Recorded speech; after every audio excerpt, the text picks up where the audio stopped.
another song now called Spirit Led, Spirit Fed. Sing along with us on it too. I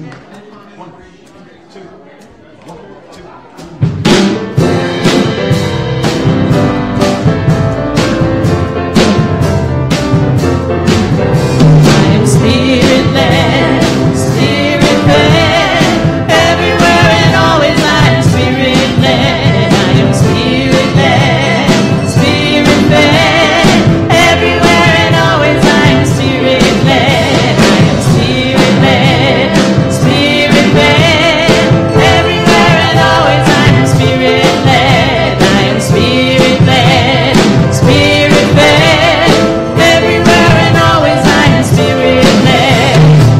There's magic in every day, like a beautiful song.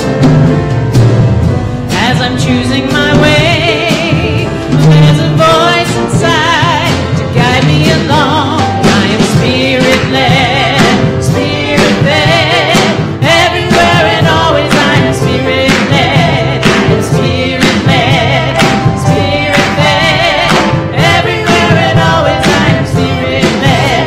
I am Spirit Led, Spirit Fed, everywhere and always I am Spirit Led. I am Spirit Led, Spirit Fed, everywhere and always I am Spirit Led.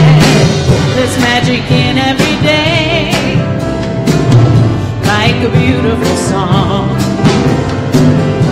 As I'm choosing my way, there's a voice inside to guide me along. I am Spirit Led, Spirit Fed, everywhere and always I am Spirit Led. I am Spirit Led, Spirit Fed, everywhere and always I am Spirit Led. I am Spirit Led, Spirit Fed, everywhere and always I am Spirit Led. I am Spirit Led, Spirit Fed, everywhere and always I am Spirit Led. Thank you.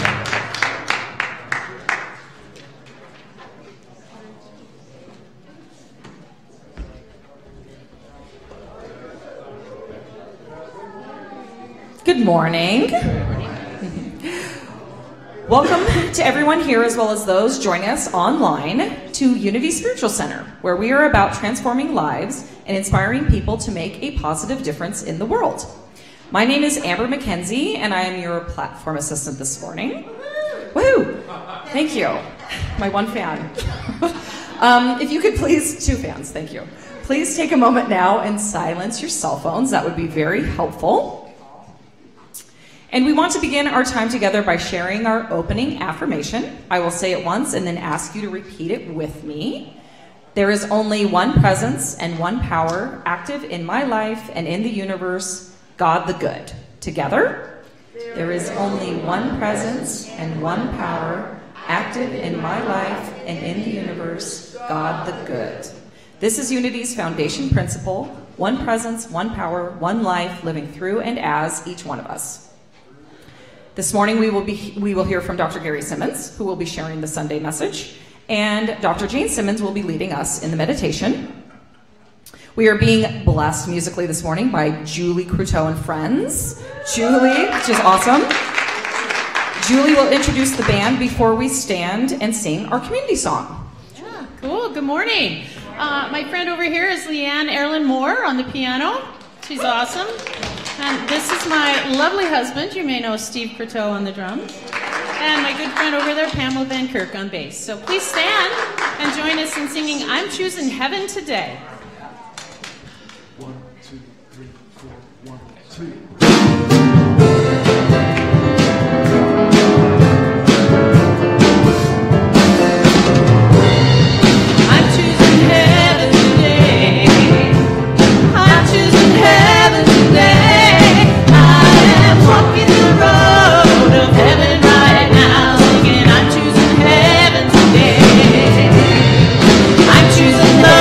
Today.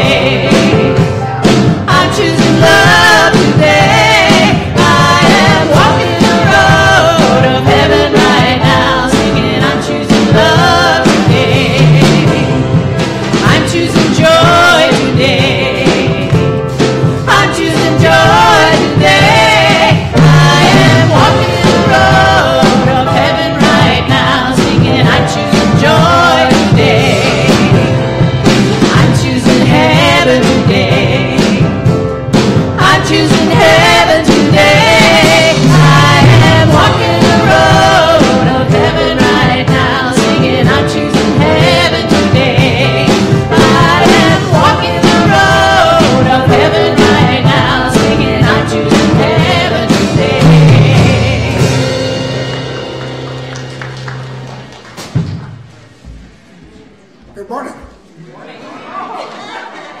My name is Dennis Ashley. I've just had a few announcements for you today. First of all, I wanted to mention that we're moving to one service. That's going to start Father's Day, June 17th. So kind of mark your calendars and your clocks and your stopwatches for that. So that'll be one service starting June 17th, and that'll be at 10 a.m. The second thing that I wanted to mention is about treats. So for treats, we wanted to say thank you to the dog owners today. They brought treats today. And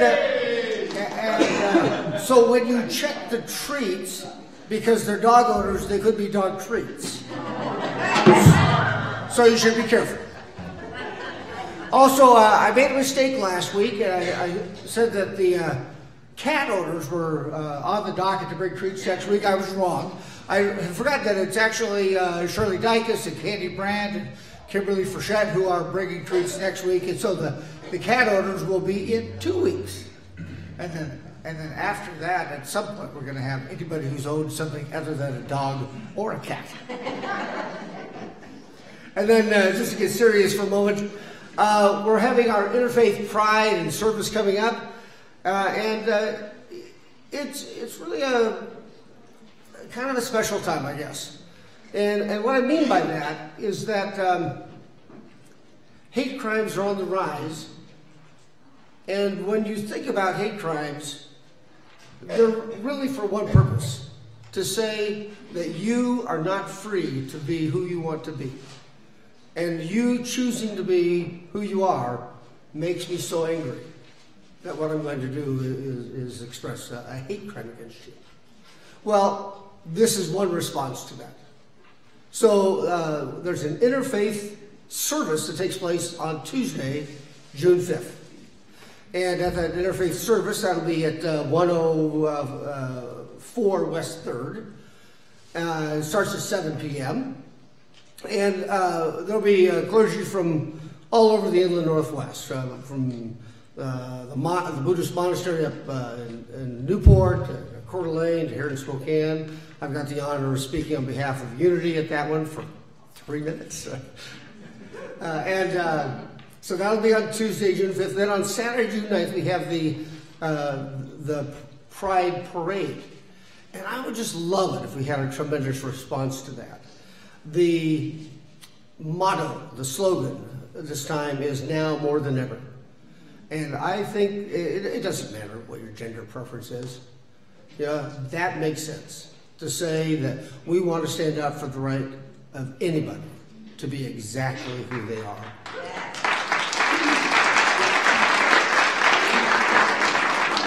And so that I'll be passing around some sign-up sheets. So sign up, and I'll shoot you an email and give you more details on both the service and the parade. Thank you.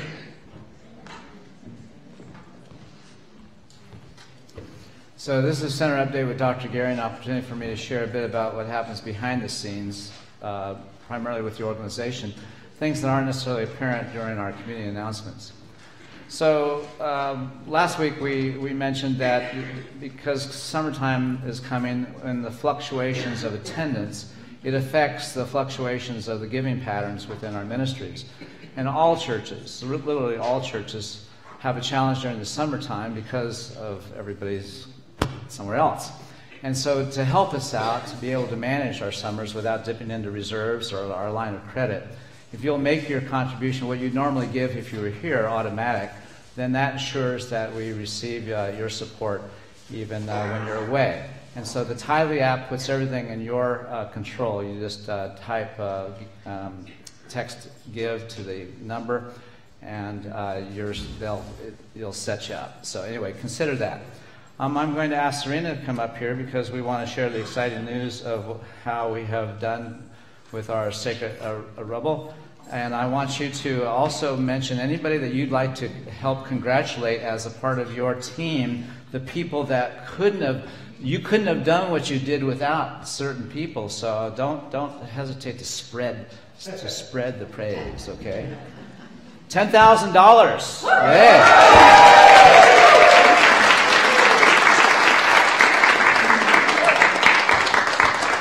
hesitation in naming names is to forget someone, but I do want to honor my team of leadership, which was Kathy Denany and Dennis Ashley. Stand if you're in the room, please.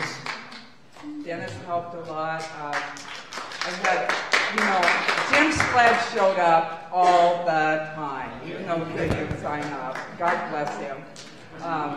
Gary Locke came in, even though he was in charge before for 3 years, I think.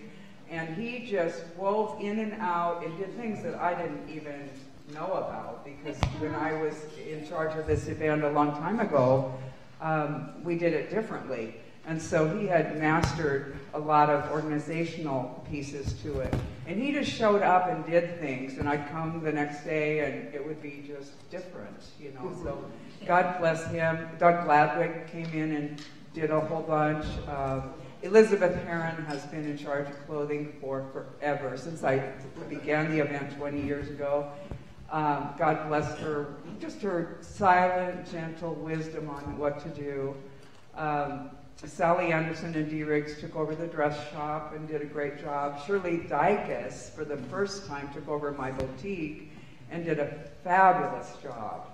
I'm just, and there were so many others that just wove in and out and just, were there. And this event is so multi-dimensional that one person can't possibly know everything. If I had to do everything, I'd just cry.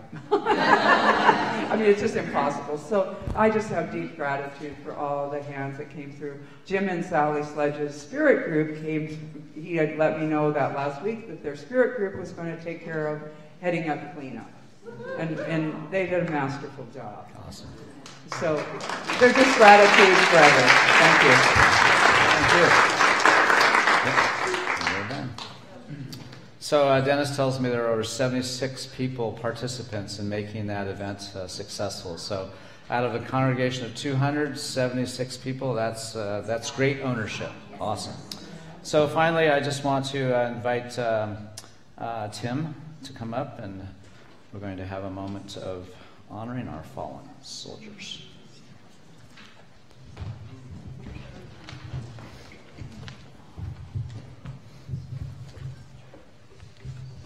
So in just a moment, Tim's going to be reading some names. But as perhaps many of you did, I went to high school while Vietnam was going on, and I think it was at a time when we seemed unable to separate the people who were fighting in Vietnam from policies against war. And it was a bad time. Matter of fact, I was speaking to somebody during the meditation time about how horrible it was for her brother coming back and returning. It's a different time now. I choose to believe we've gotten more compassionate. I think we've gotten smarter, and we understand that sometimes people serving on different battlefronts have nothing to do with any policies about the war one way or the other. So what we'd like to do, first of all, is if you serve in the armed forces in any capacity, I'd like to invite you to stand.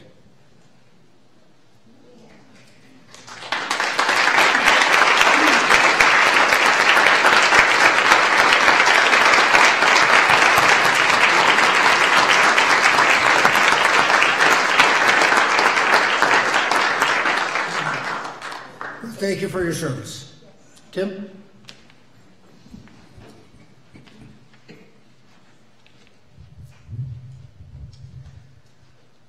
Since 9/11, there have been 6,952 U.S. servicemen that have fallen in battle. 153 from Washington State. These are the names of the post-9/11 fallen heroes from the Spokane area. Army Sergeant First Class Clifford E. Beatty. Army Sergeant Derek E. Dent. Army Chief Warrant Officer 2 Clint J. Prather. Marine Sergeant Jacob M. Hess. Army Sergeant Matthew H. Stills. Army Specialist Jared A. Lally. Marine Corporal Joshua R. Dumas. Army Chief Warrant Officer 3, Niall Lyons. Army Corporal Carlo E. Alfonso. Army Staff Sergeant Chad A. Caldwell. Army Specialist Kelly B. Groth. Marine Corporal Darrell J. Morris. Army Specialist Harley D.R. Miller. Army Specialist Robert T. Benson. Thank you for taking this time. And in addition, if you've lost a family member or friend to any one of our armed conflicts, in just a moment I'm going to ask you just to whisper that name out loud. And then we'll have a moment of silence for the names that Tim read, as well as the names that you speak. So let's turn inward for a moment. Let's just breathe. And I ask you to speak that name now.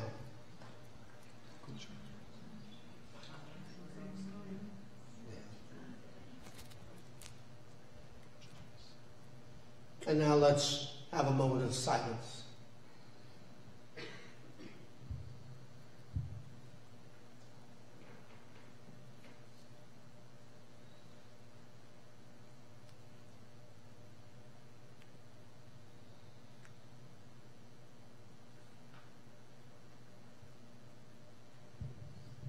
The Spirit of God, even in times of great sadness, we are blessed in so many ways that we can't even understand. And so we say, thank you, God. And so it is. Amen.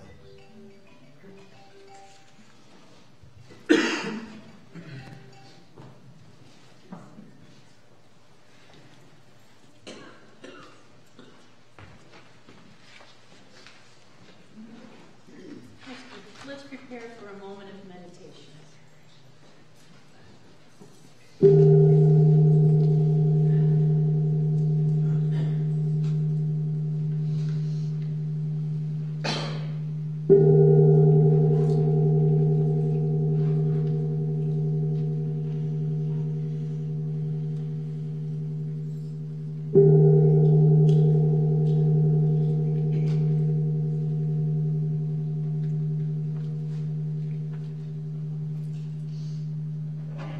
Please join me in singing In the Stillness.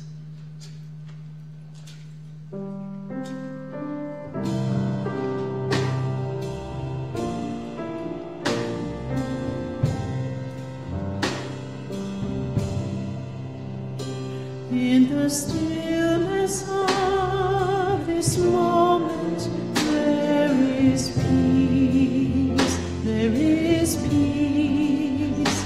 In the stillness of this moment, there is peace, there is peace.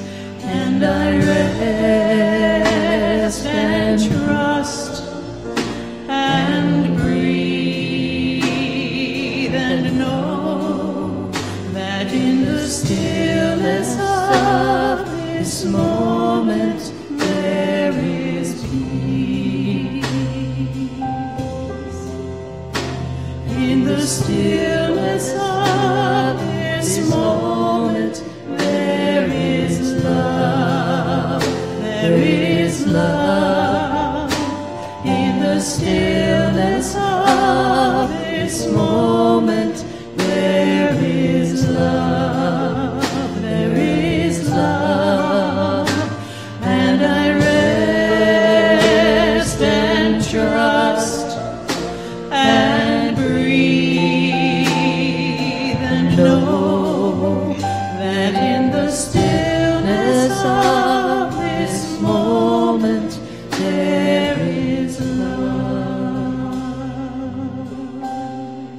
So I invite you to join me in a time of meditation. So sit back in your seat. Let go of anything you may have brought with you today. Anything heavy on your heart, any cares, worries, just let them go. You can pick them up later. But for now, we become present.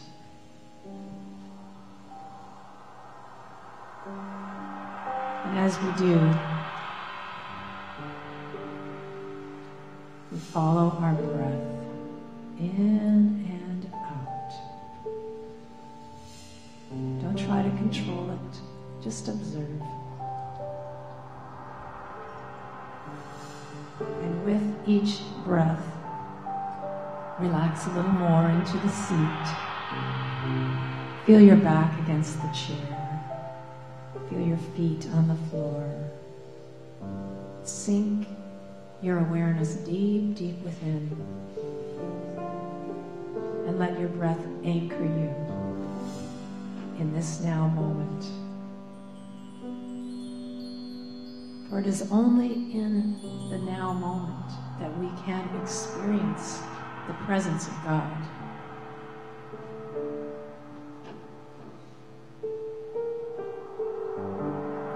So as we continue following the breath, just imagine breathing right into your heart. If you want to put your hand on your heart, go ahead. Just imagine your breath going right into the heart space.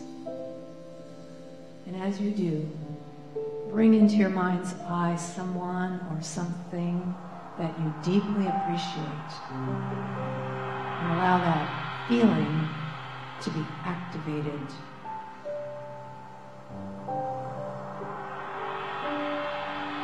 And follow the breath in and let that feeling of appreciation bubble up and move beyond your heart as it expands, as it radiates throughout your body.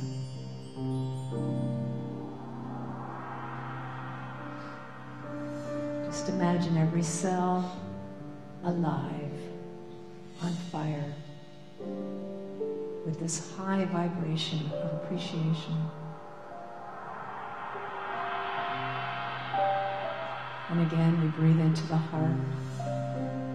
We allow that feeling to grow beyond the body as we fill this sacred sanctuary with this healing presence of peace, compassion, gratitude.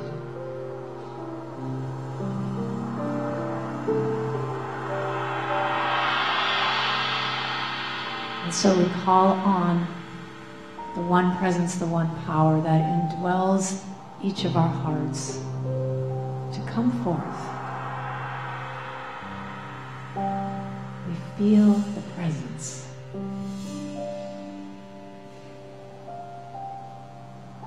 And as we do, we open to the truth that we are Spirit expressing, that we are here to make a difference in the world, that we are the one to bring peace to our world, to bring kindness and compassion to places where there is none, to be Spirit in expression, every single one of us here to make a difference in our world. And so we continue breathing into the heart and radiating peace as we enter the silence.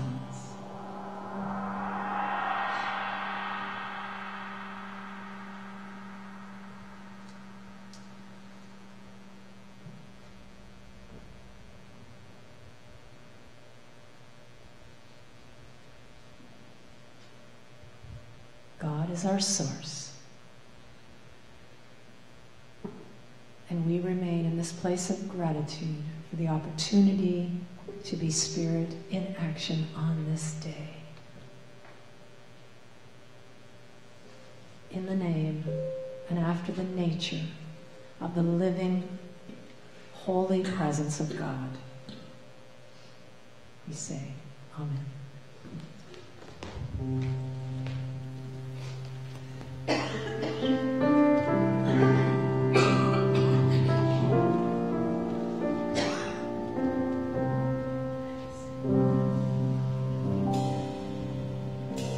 In the stillness of this moment, there is peace, there is peace. In the stillness of this moment, there is peace, there is peace. And I rest and trust and breathe and know that in the stillness of this moment there is peace. In the stillness of this moment there is love, there is love. In the stillness of this moment, there is love, there is love, and I rest and trust and breathe and know that in the stillness of this moment, there is love.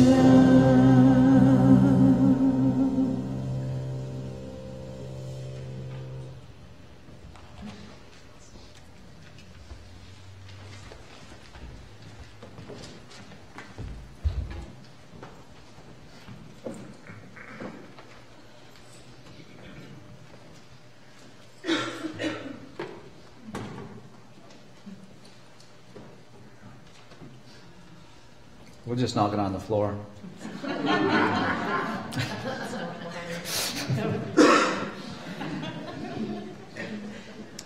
All right, so my title of my talk is The Story Behind the Q Process, and so I'm just wanting to kind of presence a moment I had a couple of weeks ago when I was doing the announcements. Dennis was gone, and so I was in the process of doing announcements, and I want to talk about what happened during the announcements because I experienced something that I want to presence. But before I get into that, I just want to mention, for those of you who don't know what I mean by the Q process, it's our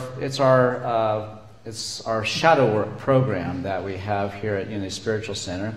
It's a program that Jane and I and our business partner Rima Benario have created, and it's all about really excavating those aspects of our conditioned self that aren't serving us, so that we can recognize that we took on limiting beliefs in our journey, and we arrive at a place where we can really do some deeper healing work when we acknowledge that when our life looks and feels against us, it's really a mirror to our own disconnect. And when we're ready to really look at those parts of ourself that are really the issue with respect to what's going on in our life, our own sense of not enough, our own inadequacy, our own unworthiness, whatever we call those aspects of ourself, limiting beliefs is one way to talk about those things. When they are running us without our permission, or when we're unconscious, they create conditions in our life that have a felt sense, and that feeling is uncomfortable. And so we translate any discomfort in our life as being, oh, here's something against us. Because if it was for us, we would feel what? Good, right? But because we have experiences that don't feel good, we sense that, oh, if I don't feel good, it must be against me. So we know because that the reality is that when our life looks and feels against us, it's not the situation that is against us, but what's arising, what's being mirrored in us is our own disconnect. So the Q process helps us work through that, and I mentioned that for the new people here. How many of you have already been through the Q process? As you can see, many people in our church do, because this is sort of our way. This is, if you journey with us for any length of time, you'll be drawn into the Q process. Well, back to last couple weeks ago, I did the announcements. I tried to follow Dennis's fantastic legacy of performing and making it funny, and so I decided I'd share a story about why I don't do special services such as weddings or memorials or christenings, because I have a problem. I manifest a kind of anxiety when I have to read something, and so I inadvertently embarrass myself and others if I subject people to that experience. And I mentioned last time that it was connected to an experience I had way in my past when I didn't get into Stephen's reading group. And that's code for, many of you understood that, you chuckled, that's code for you understanding that I'm talking about an early childhood experience where I had an experience that basically led me to believe that I was not capable of reading in public, basically. So suffice to say that I mentioned that, and then I manifested the very anxiety that I was trying to explain. This is why I don't do weddings and funerals and christenings, because this is what happens to me. And so everybody laughed, and I explained what happened in one particular moment when I was doing a wedding ceremony. Well, let me just replay the moment. How does that sound, rather than me try to describe it? So as a segue to calling David up, who is going to share a bit about his rites of passage service that's upcoming. So from the very beginning, I've always been nervous reading. That's why I've committed most of everything I have to say to memory. And so this is why, because I have difficulty, and I wasn't accepted into Stephen's reading group, which is why. It's sort of my Q process story. Anyway. And if you have quarrels that push you, may you often say I love you, and take no notice of small faults. And if you have quarrels that push you apart. Okay, so the two lines, and may you not, and may you, I know I'm having trouble even seeing. May you take no notice of small faults. And then the next line is, if you have quarrels that push you apart. And so here I'm trying to be present to the newlyweds, and here I'm trying to read a line ahead, and here I'm saying, and may you look for things to praise and often say I love you, and take no notice of small farts.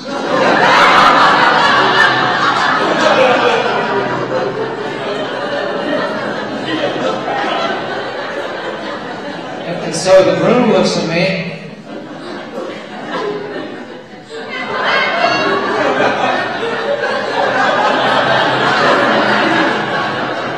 So after that, I stopped doing David? All right, so that little story was fun, and just before I leave that, just so you know that in the Simmons family, we take no notice of small farts. It's a secret to the longevity of our relationship. So as I attempt to try to dive into the origins of the Q process, the story behind it, it really is really looking at some of my transformative experiences that I have to share, and it's a challenge for me to talk about my story. I can talk about all these principles and it just rolls out, but when I start talking about my own personal life, there's circuitry that is I have to work with to be able to manage it. So hang in there with me. So I'm going to start 30 years ago. 30 years ago, I was in my third ministry. I've pioneered 3 churches. And just so you know that whenever a minister moves from one church to the next, there's a reason. That's all I'm going to say. I'm in my third church. Okay, and I've pioneered this church in Fayetteville, Arkansas. And I was there 12 years. And that ministry witnessed their minister go through 3 marriages and 2 divorces, and 1 spouse who passed on. So they were able pretty much to manage the high intensity of my life experience, because most of my adult mistakes were made in the profession of my ministry, in the context of people kind of watching me.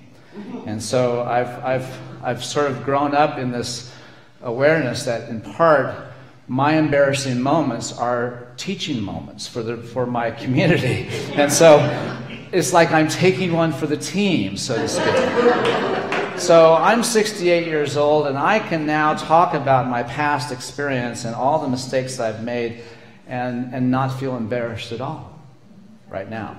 But so I'm just, so as I talk about what's going on for me, just know that I'm over it, and so there's no need to kind of oh, my minister's gone through this terrible thing. Now, all that stuff has been really important. So I was in my third ministry, and I was in Fayetteville, Arkansas. I had a very progressive community. We had about 100 folks, and so it was my occasion as a senior minister to have requests. People would come and say, "I want to do my workshop at your church." And this happens all the time. Jane and I get requests, probably 30 or 40 requests a year for somebody to come and want to work our community and then take your money and move on. So we insulate you from all that. But from time to time, we want people to come because they have a transformative message and experience. So I hosted 3 Hindu Jyotish astrologers called Jyotish monks. Jyotish is a Hindu term which translated means science of light. And it's a form of astrology. We have our Western astrology, and then there's the Jyotish or Hindu astrological process. They're quite different, and if you depend upon who you argue with, one is better than the other. But suffice to say that these folks from India came to my little church in Fayetteville, Arkansas, spoke through an interpreter to my congregation, and then offered to do readings for people in my church. And they gave me a free reading because I hosted the event, which I appreciated. And so they sit down and they basically tell the story of my life with very little information from me. I didn't provide them with my birthday or sign or anything like that. They just asked me to give them 5 experiences that I've had in my life, and they were able to basically create a whole picture of what has happened and then tell me about my future. But the point of that meeting and then they changed and spoke in English and said to me, like this, "Your purpose is to prove that there's nothing and no one against you." That's where it came from. That's right. And I got goosebumps right now. So the point is that, so that's when it happened. And at that moment, in that moment, I got to tell you, it was a come to Jesus moment for me, because here I was, a unity minister, and every Sunday as we speak, there's only one presence and one power active in my life in the universe, God the good, and then there are the exceptions. And so these folks were telling me, you have no more exceptions. You don't have an exception anymore. And so at that moment, I had to decide whether or not I could continue in ministry. Because I realized that while we would say that every Sunday at our church back then, in the late 90s or 80s, I forget when, but the point is that even us as ministers and my colleagues, we had our exceptions. We allowed ourselves to have exceptions. I had board presidents as exceptions. I had congregants as an exception. I had people in my life, my family, my kids, my parents, I could have all kinds of exceptions. That's not God going on. Those people are against me, and I had proof. I just had to look at my life and look at what I was carrying with me as my proof. But the point is that there was a moment in my life where I had to decide whether or not I was really going to walk this talk and be in integrity with what we were teaching and with what we're practicing. And for me, it was one of those moments where I said yes to the journey of demonstrating to my inmost self that it's all always for me. And so the Q process was birthed out of that intent to find a way to reconcile all the evidence that is available and comes into us without our permission. All the evidence that says we're less than, we're not good enough, that we're separate. And so it became my path to look at my own exceptions and then reconcile them in the context of the principles that we espouse. Because either our principles are correct or my experience of my reality is based upon conditions that aren't the truth of me. And so that launched the journey. And in my process of then moving forward with dealing with all these people that still energetically I had against me, now I had to redefine how I'm going to be with everything that I was having in my life. So that was the first thing that happened. And then several years later, I got into building airplanes, and this is a picture of my first airplane. It took 8 years to build from scratch, from plans. I cut every single piece of aluminum, drilled 100,000 little holes, and riveted each one by hand with a hand rivet. That's before I knew that there were pneumatic rivet guns. And anyway, the point is that I had this hobby, and there's a little garage door, and I went to close the garage door in the middle after I was done. I reached my hands up, and it was those levered metal garage doors, and I went like this and crushed my fingertips. Crushed them. And in that moment, I entered into a different dimension. I had an instant life review. I saw all of my relationships. Imagine seeing all the relationships you've ever had in your whole life. Let me ask you this question. How many of you have ever failed in a relationship? How many of you ever failed in more than 5 relationships? 6, 10, 20? The point is that we're serial relationship killers. Well, I mean, that's not our plan. We never intend to create baggage in relationships. I mean, think about the last time you got excited about a relationship. You didn't go, I'll give it 3 weeks.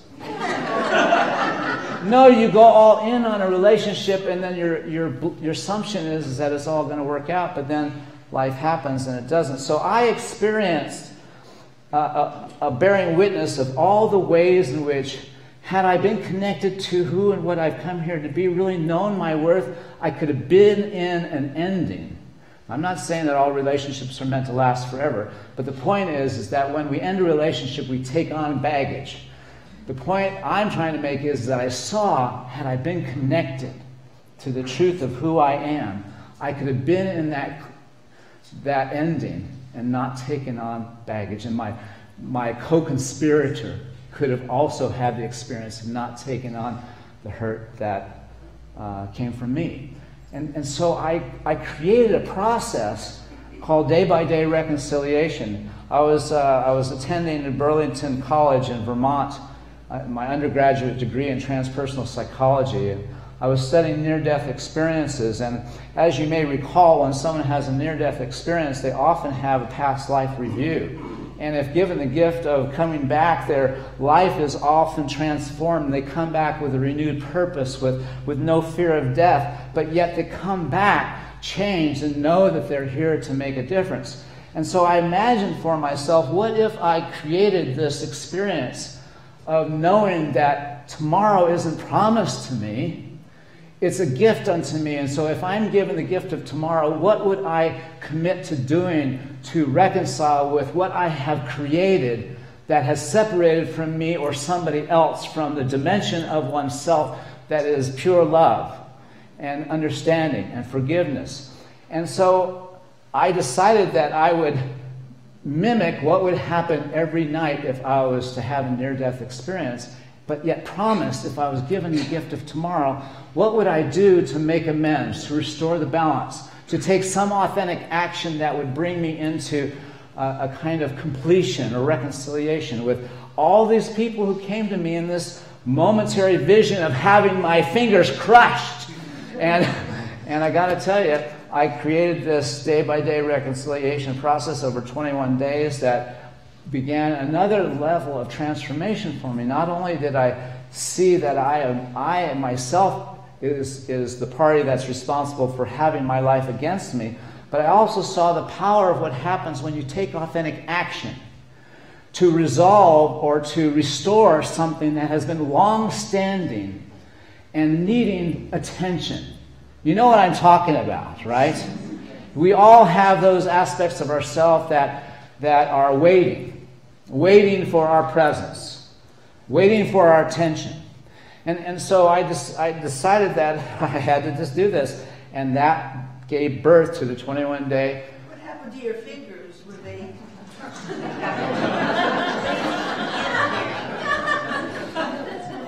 They were busted, and so I'll talk more about that later. Okay. All right. So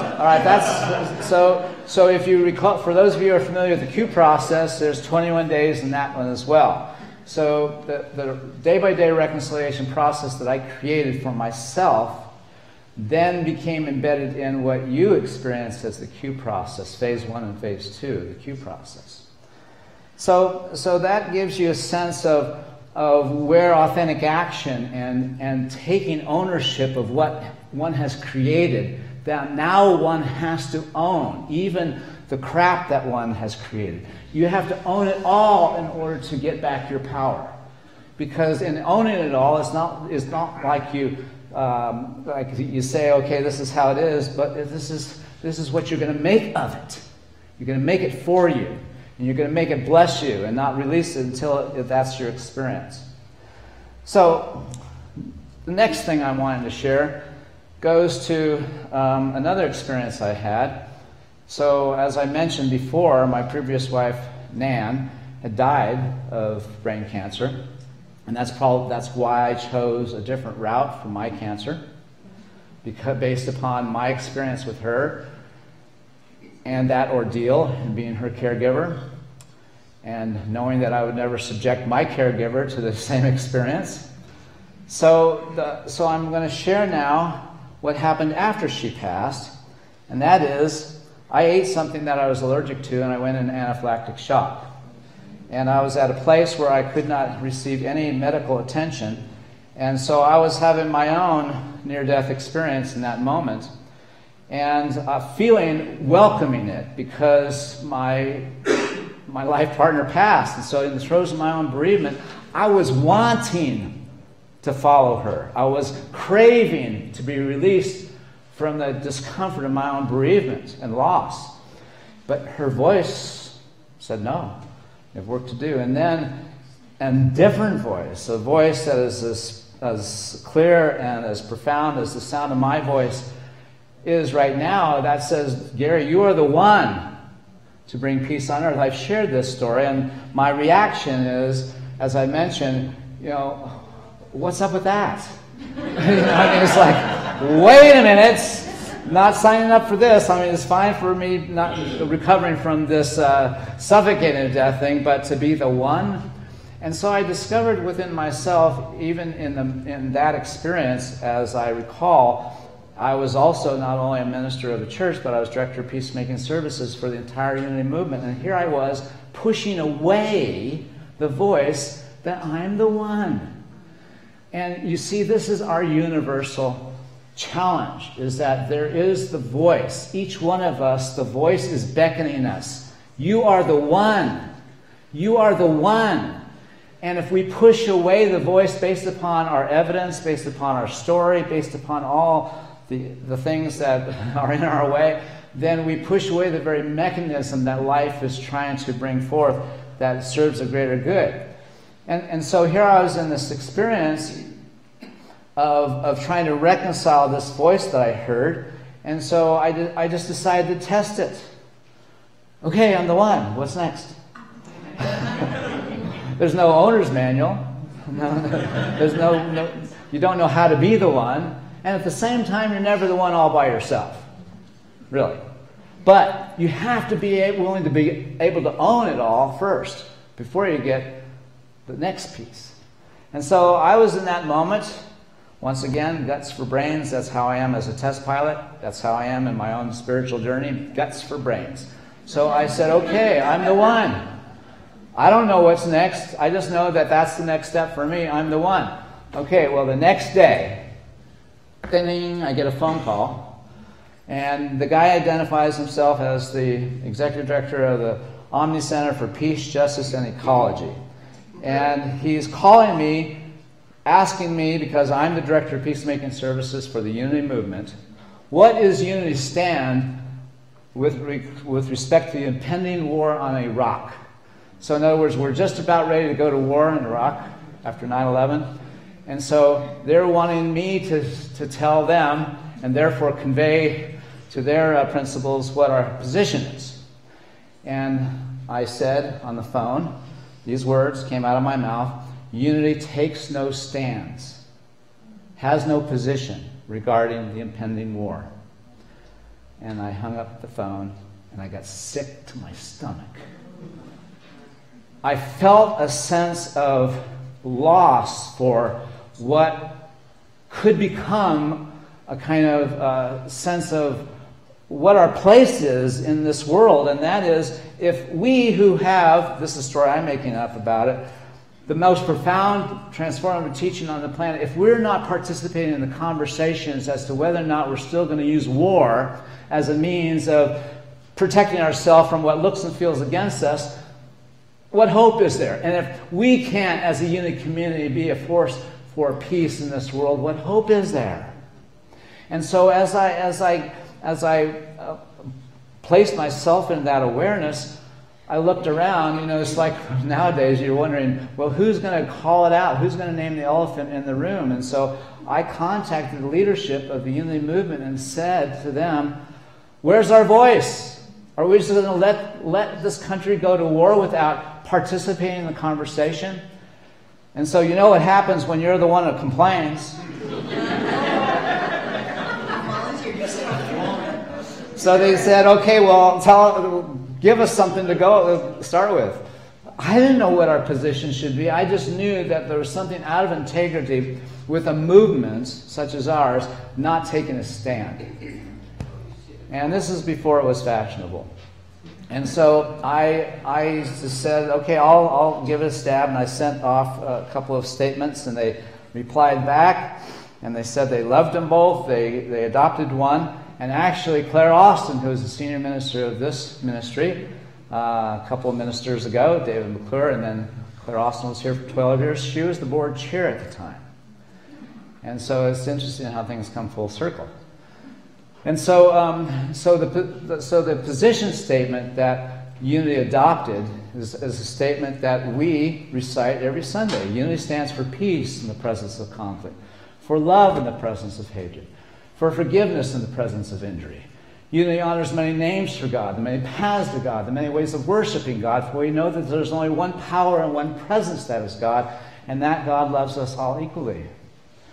And so, you know, the rest of the position statement declares that we understand that this is our struggle now, but if we cannot affirm the presence of God and offer ourselves in the sense of giving into that presence as being a higher principle, and if we don't be in the struggle of trying to reconcile those things that need to be reconciled, then we're just giving into this is just the way.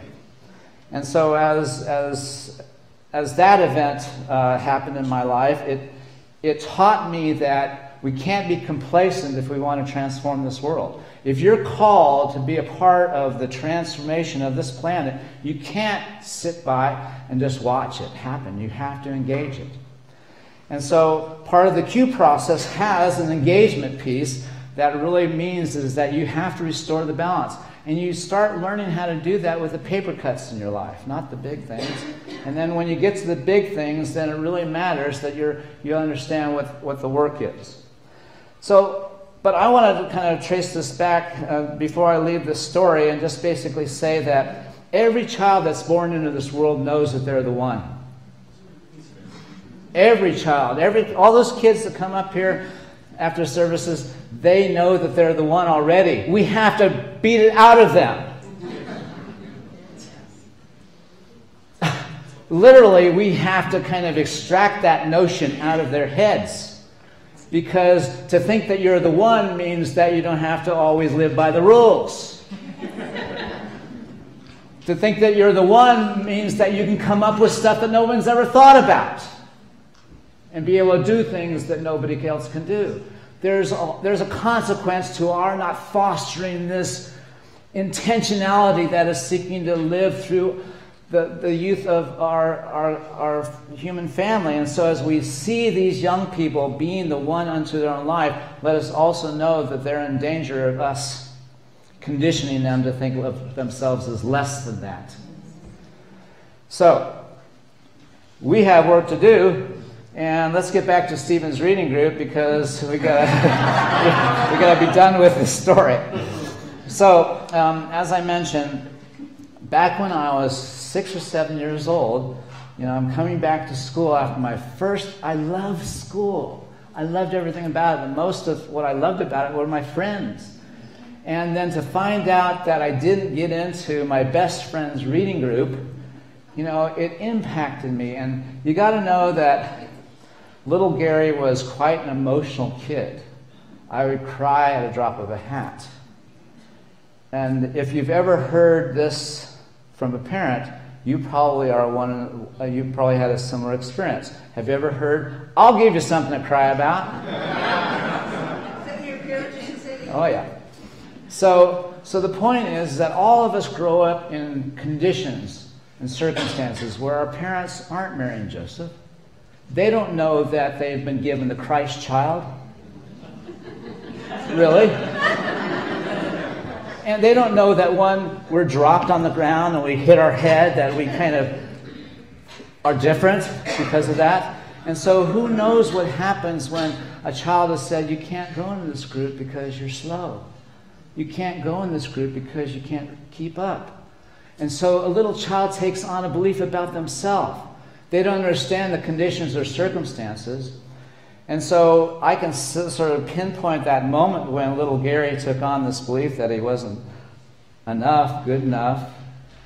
But yet, what we don't understand is that the legacy that moment creates. Not only does Gary grow up not really having a love for reading, but he avoids books. And that's a problem when you want to become educated. And that's a problem when you want to get an academic doctoral degree. And so I have successfully acquired both a Bachelor's of Arts and a doctoral degree and done a dissertation without reading. Wow. Wait a minute, I'm not bragging. You don't want to go this path. I mean, it's not that I don't read, it's just that I'm not drawn to it as something that is like Jane's companion. Jane has literally 15 books constantly greeting her in every single room of the house like a welcoming friend. I don't learn that way.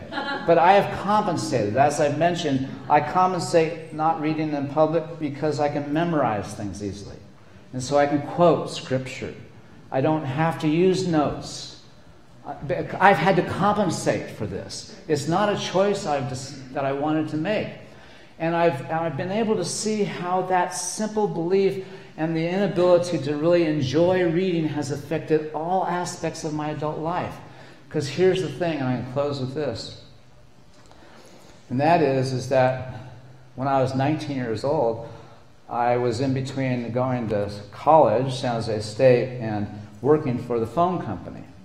And it was my first job where I had to take a physical in order to be employed, and I received an eye exam. And I learned at that time, 19 years old, that I was farsighted. In other words, I could see perfectly like I do right now, but at the time, I couldn't see clearly as I would try to read, which I learned how to read. And so I was slow because I was trying to learn how to manage the act of just seeing the page. And so consequently, not only had I been able to correct my vision at that young age, could I have then seen, but it it caused me to avoid any fine print in my life. Imagine avoiding all fine print in your life. And now imagine, how do you become competent in dealing with your finances, your obligations, your responsibilities, your taxes? So consequently, I built up this whole pattern in my life where I accumulated debts and liabilities associated with mine, just not able to pay attention to the details of my life, because that's what I took on because of not getting into Stephen's reading group.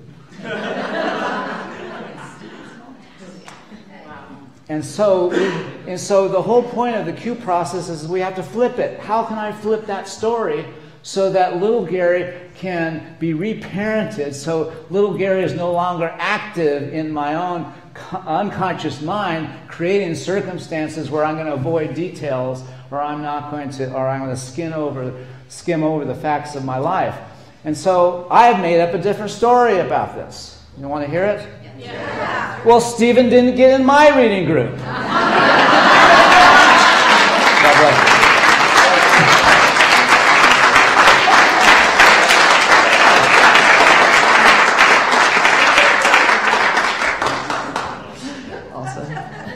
Well, as Dr. Gary just stated and was guided to create for the Unity movement, Unity stands for peace in the presence of conflict, for love in the presence of hatred, for forgiveness in the presence of injury. Unity honors the many names for God, the many paths to God, for we know there is only one power, one presence, one life. So whoever you are and wherever you are in your journey of transformation, you are welcome here. We would especially like to welcome anyone here for the very first time. If this is your first time visiting with us and you feel comfortable raising your hand, our ushers have a gift packet to give you. Is anyone here for the first time? There's quite a few. Cool. Yay.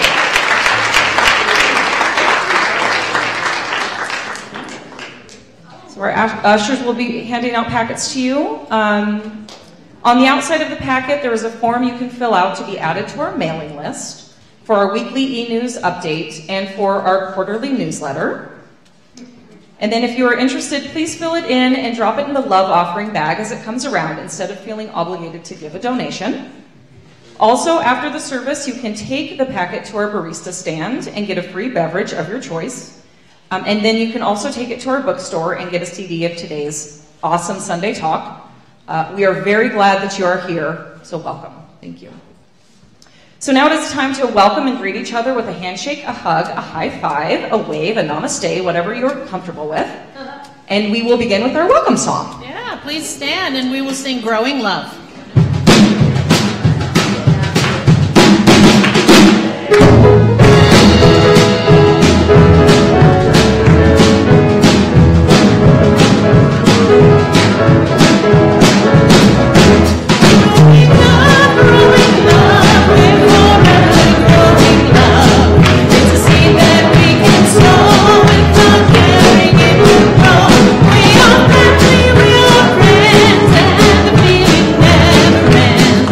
Together we're forever growing love.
Come back to your seats. Too much love. This is the moment when we remember our gratitude for this beloved ministry, for all the gifts that we get here, and for all the good in our lives. And to remember that everything that happens is for us, and that there is a blessing behind each alley. So with that, let's take our prosperity blessing. I know that my giving blesses and multiplies all that I am, all that I have, and all that I give and receive. I give thanks for the abundance that is mine to share. I'd like to sing a song for you today called Witness. It's by Daniel Nemad, so you might have heard of that composer before. We do a lot of his stuff here.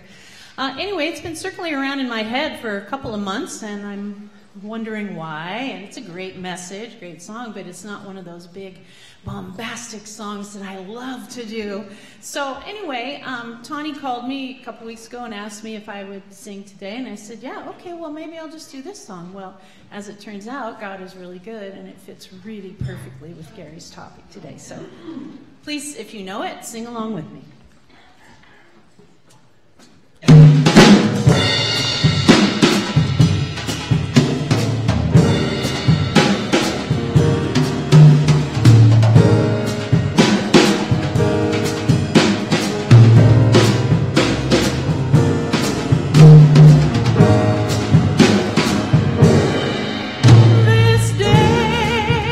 Is a witness to my sacred purpose.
Amazing. We give thanks for these gifts and for those who have given them as we send them forth to bless our world. And so it is. And as we are giving thanks for the gifts we are receiving at Unity Spiritual Center, we want to take time to thank all those in service to our ministry. Today we are saying thank you to the Evolutionary Council, Conscious Conversations. Folks, would everyone who is part of the Evolutionary Council please stand up to be acknowledged? There's many of you, I know.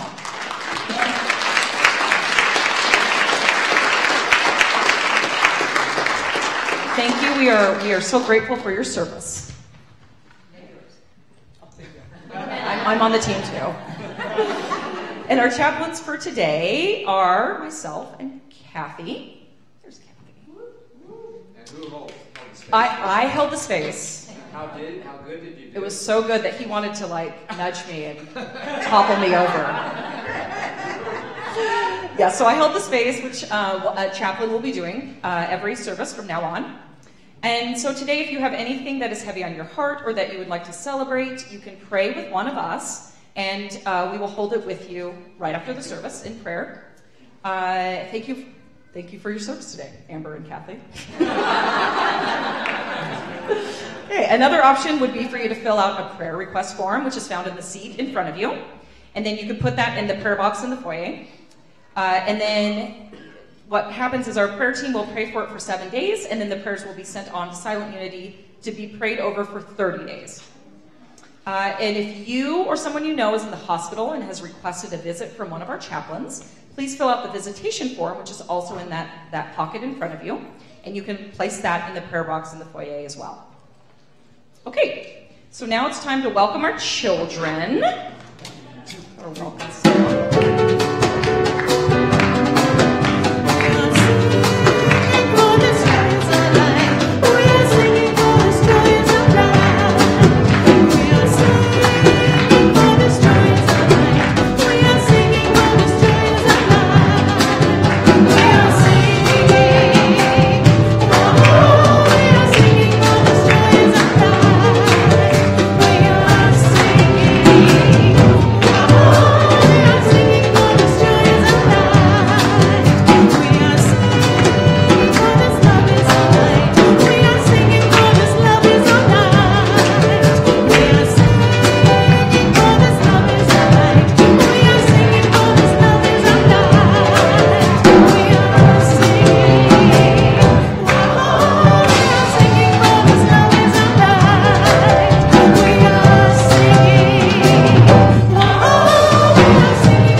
Hello, kids. We are very grateful for all our young people here at Unity Spiritual Center. So let's take a moment to bless our children, youth, and those in service to our youth ministry.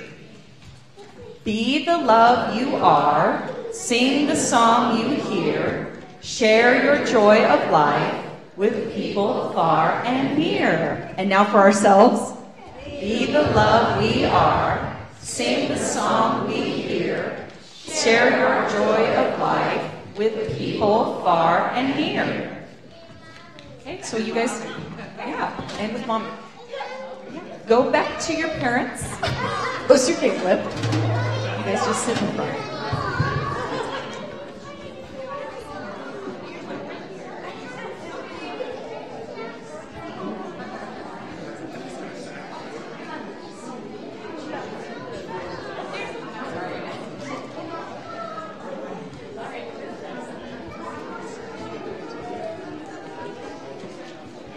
Now, please stand as you are able and join together for our closing prayer, followed by the peace song. The light of God surrounds us. I am the light of God. The love of God enfolds us. I am the love of God. The power of God protects us. I am the power of God. The presence of God watches over us. I am the presence of God. Wherever we are, God is, and all is well. And that's the truth.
calendar for July 21st, next Q process workshop, July 21st. July 21st, next Q process workshop, July 21st. Mark your calendar.